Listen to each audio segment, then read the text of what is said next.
Assalamualaikum warahmatullahi wabarakatuh. Di sini kami akan mempresentasikan mengenai ETL pipeline yang telah kita buat mengenai Pilkada 2024. Sebelumnya, izinkan saya memperkenalkan tim saya. Terdapat Lutfi Hanif, lalu saya Brianti Raffi Alfausen, dan juga Septian Eka Rahmadi. Selanjutnya, saya akan masuk ke dalam background, mengapa kita memilih Pilkada 2024 sebagai data yang akan kita gunakan sebagai pipeline data. Sebelumnya, Pilkada adalah pemilihan kepala daerah dan Pilkada 2024 akan segera dilaksanakan dekat-dekat ini.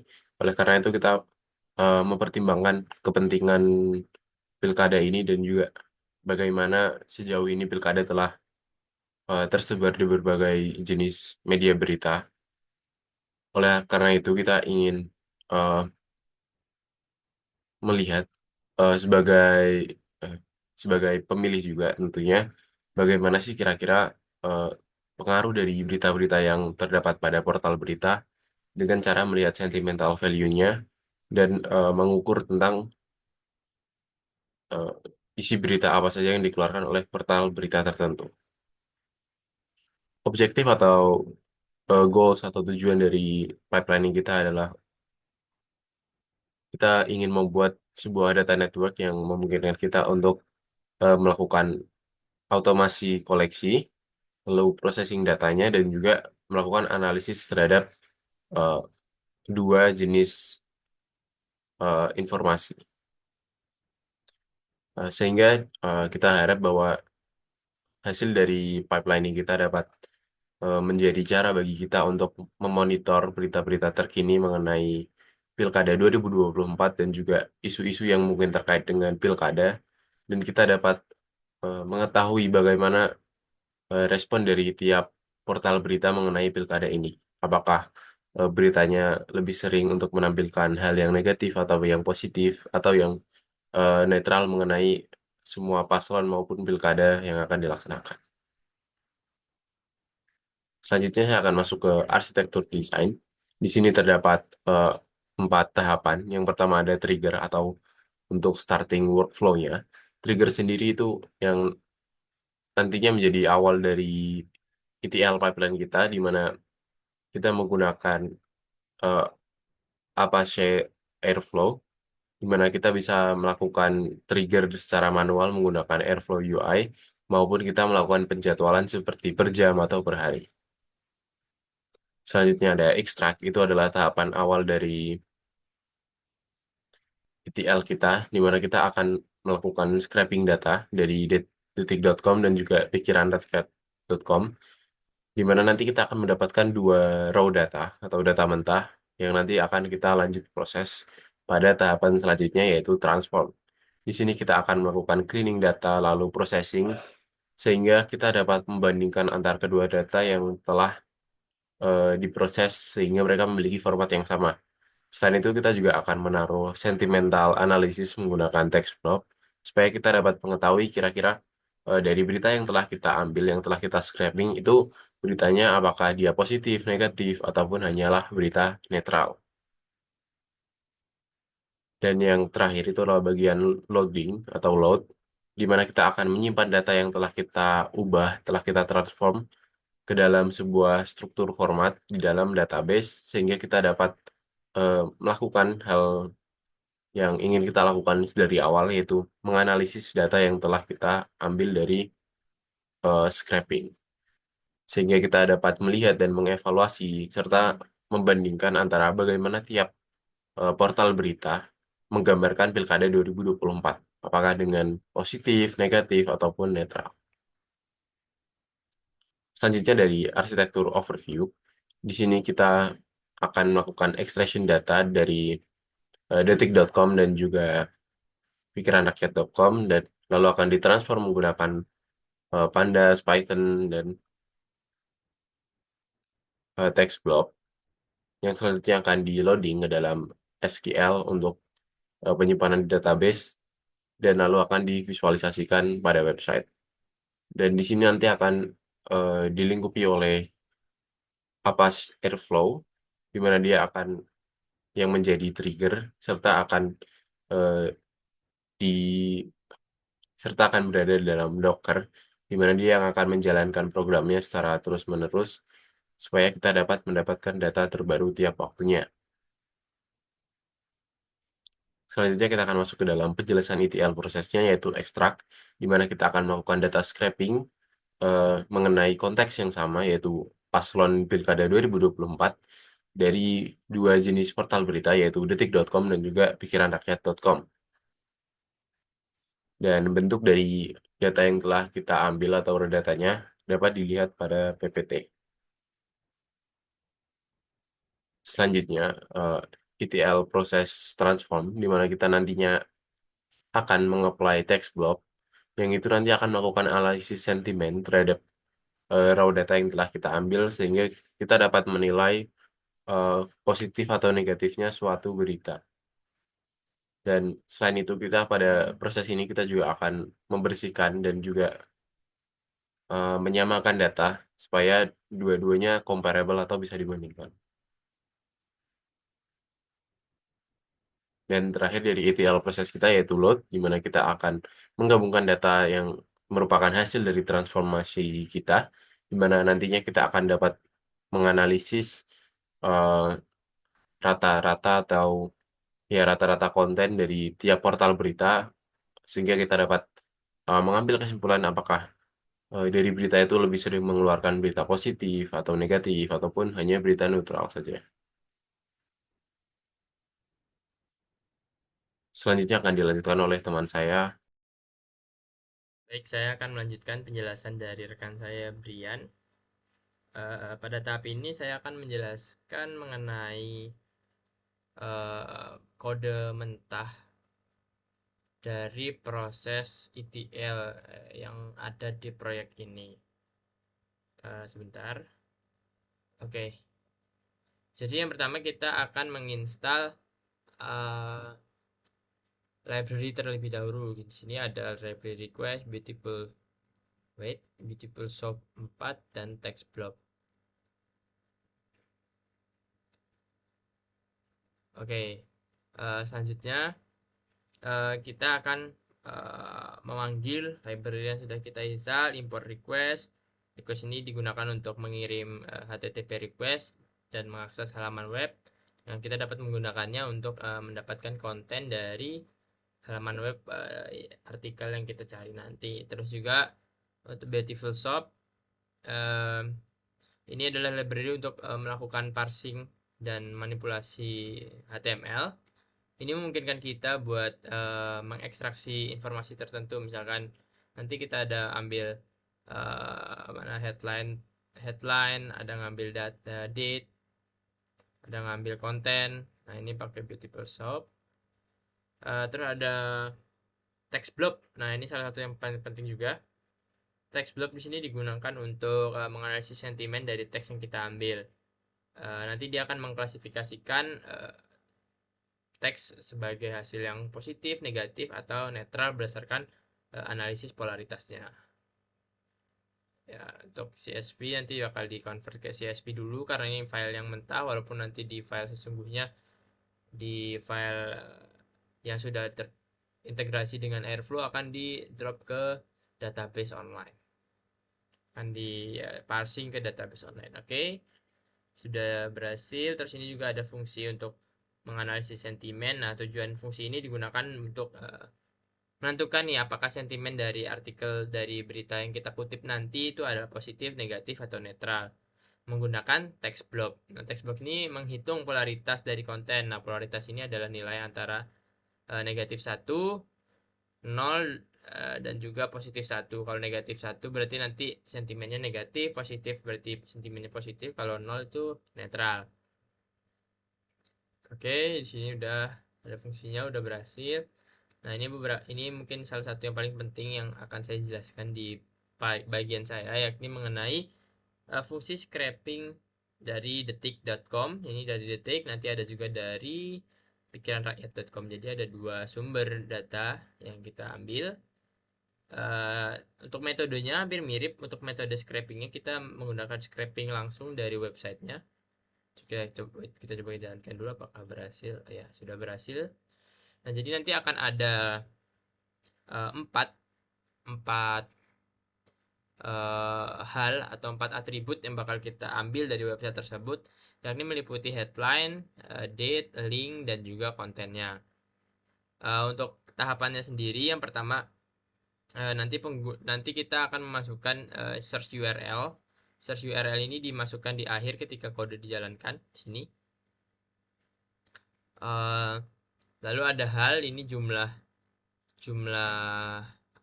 apa namanya, jumlah halaman dari page itu, dari situs itu yang bakal kita cuplik atau bakal kita scraping. File name nanti untuk menyimpan data hasil scrapingnya ke hasil CSV. Terus ada keyword, ini juga nanti berdasarkan keyword yang kita masukkan di bawah tadi di fungsi ini. Oke. Pertama kita akan pergi ke URL-nya dulu di sini. Nanti URL-nya dipanggil di sini. Lalu kita akan mencari yang pertama itu adalah masuk ke dalam ini artikel sub list content underscore item. Ini kita dapat di mana? Mungkin kita langsung aja lihat dari web detiknya. Kita search Andika Perkasa. Oke. Terbaru. Nah, jadi headline berita itu kan berada di sini nih. Munculnya di sini. Nah, kita mencoba melihat struktur dari HTML-nya untuk bisa kita scraping. Nah, dari sini strukturnya berada di bagian list content underscore item, list strip content underscore item. Nah, itulah yang kita taruh tadi di pencarian atau pencarian yang pertama, list content item. Terus untuk headline-nya, nih di sini headline-nya. Di sini headline-nya berada di H3 media title. Di H3 ini H3, terus judulnya adalah media title. Nah, ini bisa teman-teman lihat headline-nya ada di sini. Lalu setelah headline kita juga akan mengambil data waktunya. Ini data waktunya itu ada berada di div, terus di media date. Kalau di sini, jadi data setiap artikel ada di sini. Jadi nanti setiap artikel ini akan di looping untuk mencari headline, data waktu, dan juga isi kontennya seperti apa. Untuk linknya sendiri, di sini linknya didapat dari elemen A. Di sini ada link yang redirect ke situs beritanya atau berita lengkapnya kemana. Lalu juga di sini kita mengambil konten. Nah, untuk di konten yang di sini, mari kita lihat aja. Ini kan kontennya ada yang ini nih, yang panjang ya, yang banyak beritanya banyak gitu ya, yang kalimatnya panjang. Itu dibungkus di dalam ini detail underscore body itp underscore body content. Nah, ini kita panggil di body content sini. Nah, tapi terkadang ada beberapa berita dari Detik ini yang isi kontennya itu dibungkus di kelas atau elemen HTML yang berbeda. Kalau nggak salah yang ini, yang 20 detik ini kontennya cukup sedikit dan dibungkusnya di bagian detail underscore body text. Ya, di sini jadi kita buat kalau misalkan tidak menemukan di elemen HTML yang ini, maka nanti dia akan mencari di detail underscore body text. Tergantung pada halaman direct dari berita tersebut, berita yang kita search awal tadi. Terus ada juga detail foto underscore title. Jadi untuk meminimalisir tidak adanya konten yang tercuplik gitu ya, karena tiap berita dari Detik ini juga pasti memiliki konten yang cukup panjang gitu ya, atau berita yang lengkapnya lah ibaratnya. Nah, setelah itu nanti datanya akan masuk ke sentimen analisis. Di sini nanti dari fungsi ini juga dipanggil di sentimen analisis data untuk Detik, dan juga nanti ada sentimen analisis data untuk pikiranrakyat.com. Lalu datanya dimasukkan ke dalam CSV nanti di sini, dan lebih kurang sama untuk proses pengambilan atau pencuplikan data di pikiranrakyat.com. Di sini headline-nya sebelah mana? Ya ini. Pertama dia untuk list beritanya itu dibungkus di latest item. Mari kita lihat aja, mungkin ya kita search Andika Perkasa. Oke, ini kita lihat ya, jadi headline dan isi berita lainnya itu, berita hal penting itu dibungkus di latest item. Nih bisa teman-teman lihat latest item banyak. Nah, nanti untuk headline-nya itu dibungkus di elemen A, di H2 dengan nama kelas latest underscore underscore title. Nah, di sini juga kita panggil untuk headline-nya latest underscore ini. Mana ya tadi, maaf, headline-nya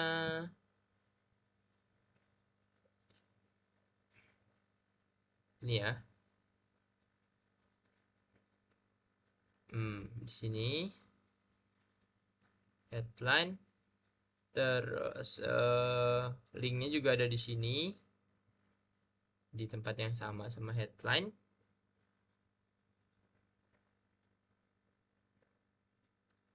Ini detik, maaf. Ini ya.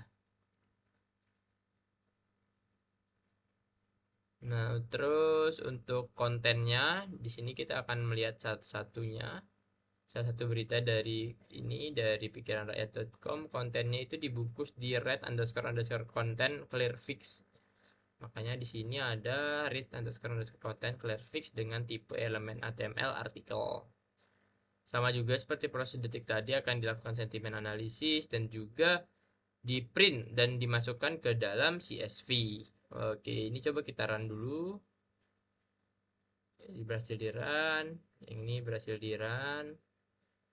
Oke, sekarang fungsi terakhir ini ada beberapa yang harus kita perhatikan. Yang pertama mungkin dari penamaan file. Di sini tadi saya sudah nyoba sebenarnya kombinat semua, makanya kita rubah aja jadi data mentah gitu ya, data mentah.csv.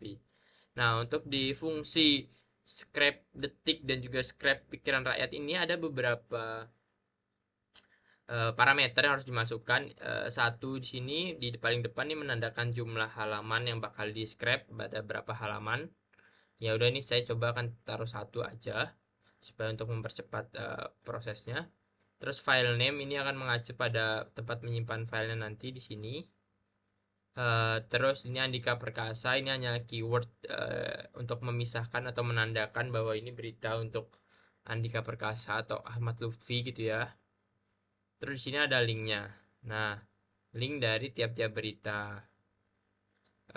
Ini berdasarkan link search dari tiap berita, lalu diletakkan di sini dan page-nya diganti kurung kerawal gini, supaya kalau kita misalkan ingin beberapa page yang di scrap, maka kita bisa ganti parameter yang di paling depan ini. Nah, mari kita lihat. Mungkin prosesnya juga agak sedikit lama, maka nanti mungkin akan saya cepatkan saja. Di sini udah terbentuk ya CSV-nya, data mentah. Ini lagi proses data scraping dari websitenya, dua website tadi. Yang walaupun nanti di implementasi Airflow-nya di sini sedikit berbeda gitu ya. Mungkin ini nanti akan di inisialisasi di duck. Jadi duck-nya akan memanggil ini. Dan yang yang scrap pikiran rakyat, fungsi scrap detik ini juga akan diinisialisasi di file yang berbeda dari file duck-nya. Jadi tinggal dipanggil nanti tidaknya. Mungkin nanti akan dijelaskan oleh rekan saya. Oke, ini kita tinggal menunggu saja.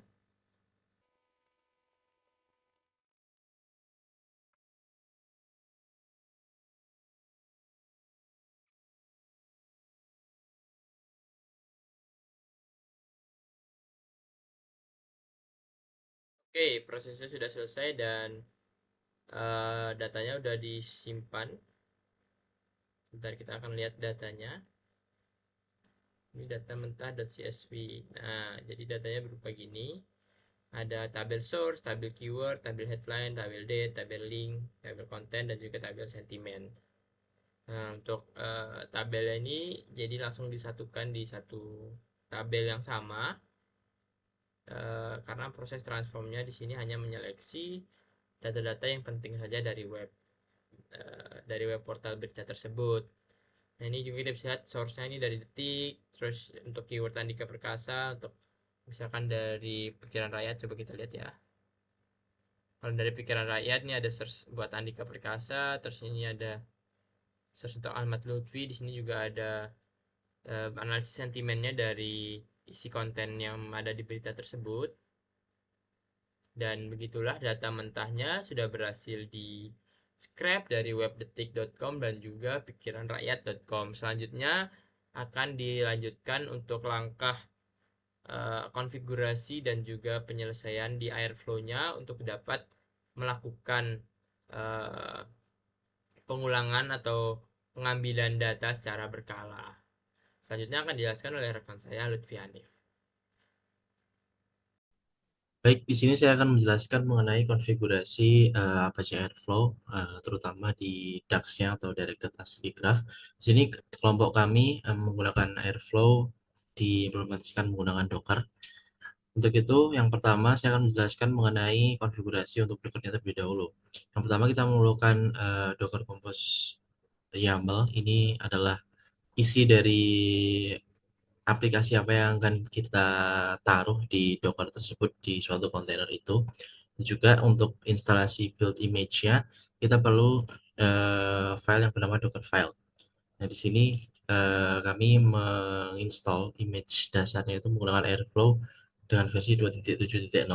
Kemudian yang penting juga di sini, yang paling penting juga di file build ini adalah ini, yaitu untuk menjalankan instalasi requirement dependensi-dependensi yang diperlukan pada proses data pipelining pada kelompok saya. Dan requirement ini diantaranya adalah library-library seperti request, beautiful soups, pandas, SQL Alchemy, dan lain sebagainya. Itu akan diinstal di image yang ada di kontainer tersebut. Seperti itu. Kemudian untuk struktur filenya seperti ini. Kemudian untuk file DAX-nya akan disimpan di folder DAX dengan konfigurasi seperti ini. Kemudian ada logs untuk menyimpan logging yang terjadi pada proses data pipelining. Kemudian ada plugin untuk menyimpan plugin-plugin tambahan.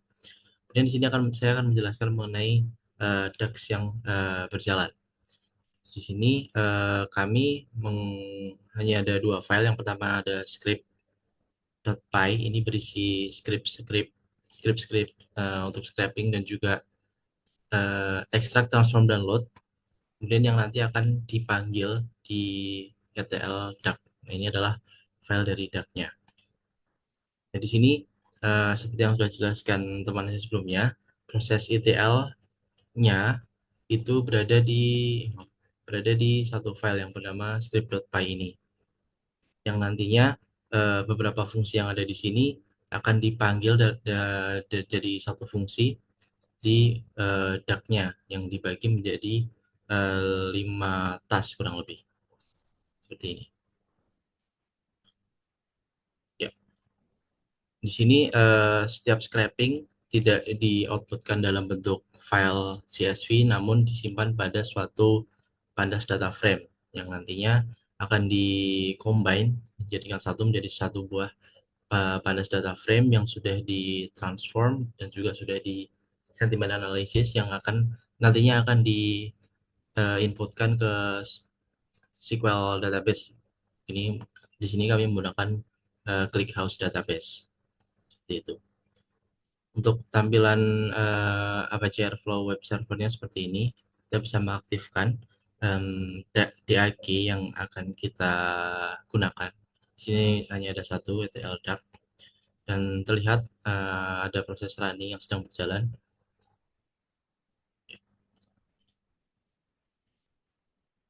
Kemudian kita juga bisa melihat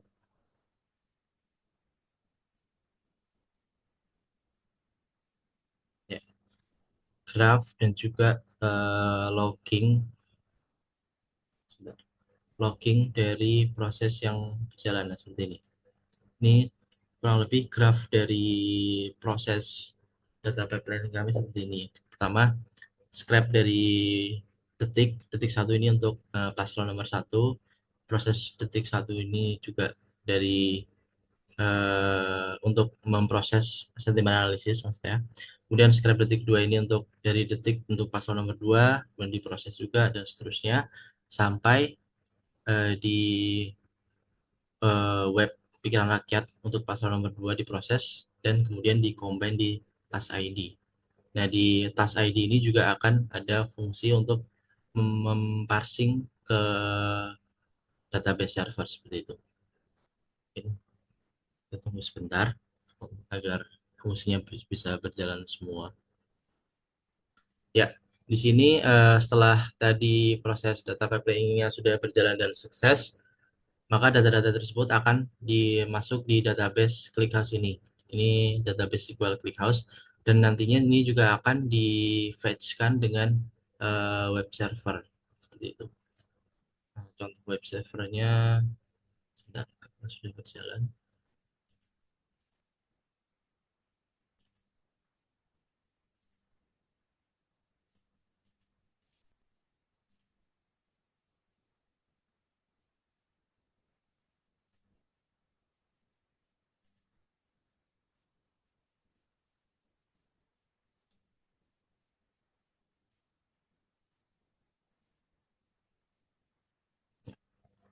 Running di localhost port 5000. Bisa juga. Ya, nanti akan tampil seperti ini. Ini adalah data-data yang sudah tersimpan di database ClickHouse tadi, dan ini akan di-fetch di sini.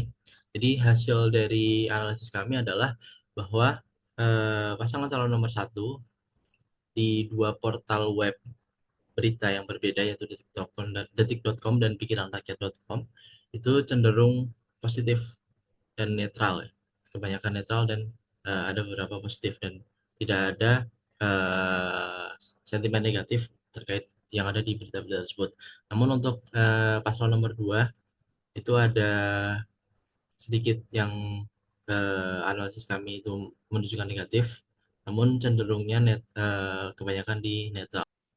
Jadi kesimpulannya adalah data pipeline kami ini dapat digunakan untuk insight masyarakat bagaimana berita-berita portal-portal berita itu